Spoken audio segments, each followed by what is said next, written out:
నిజంగా ఈ టీవీ సంస్థలు కానీ ఇలాంటి చేసే సంస్థలు నిజంగా ప్రజా సమస్యల గురించి మీరు ఎప్పుడన్నా మాట్లాడారా? ఇంత కలుషితం అవుతుంది, దీనివల్ల ప్రజలకు ఇంత ఆరోగ్యాలు పోయినాయి, అవి మాట్లాడరు మీరు. ఎంతసేపు ఎదవ చండాలపు రంకులు బొంకులు తప్ప మీరు మాట్లాడేది.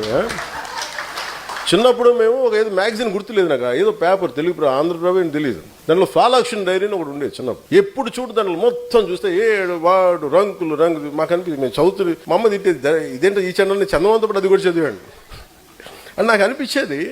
అట్లాగే మేము ఏదైనా చూద్దామంటే ప్రజలకి విఘ్నత కలిగించే మాటలు మాట్లాడతారు, విజ్ఞానం కలిగించే మాటలు చెప్తారు. ఎందుకంటే దానివల్ల ఓట్లు పడవు. పవన్ కళ్యాణ్ అని ఎవరిని తిడితే, పవన్ కళ్యాణ్ అని అమిత్ షా గారు కూర్చోబెట్టి ఒక లేని ఒక కథనం కలిగితే చూస్తారు. నిజంగా మీరు వెళ్ళి కూర్చోబెట్టి ఎంత సమస్యలు ఉన్నాయి, 33,000-32,000 మంది ఆ రోజున మనకి గత ప్రభుత్వంలో వెళ్ళిపోయారు నేను చెప్తే అందరూ అపహాస్యం చేశారు, నన్ను కేసులు పెట్టారు. మరి అదే హోంశాఖ కూర్చోబెట్టి పార్లమెంట్లో చెప్పింది, మరి డేటా రిలీజ్ చేసింది. ఆ రిలీజ్ చేసినప్పుడు వీటి గురించి ఎవరు మాట్లాడరు. ఈ చండాలపు రంకులు బొంకులు ఈ చండాలం తప్ప ఏ రోజున బాధ్యతగా కూర్చోబెట్టి మాట్లాడారా? ఇది మీరు దీని మీద మీరు యుద్ధం చేయాలి.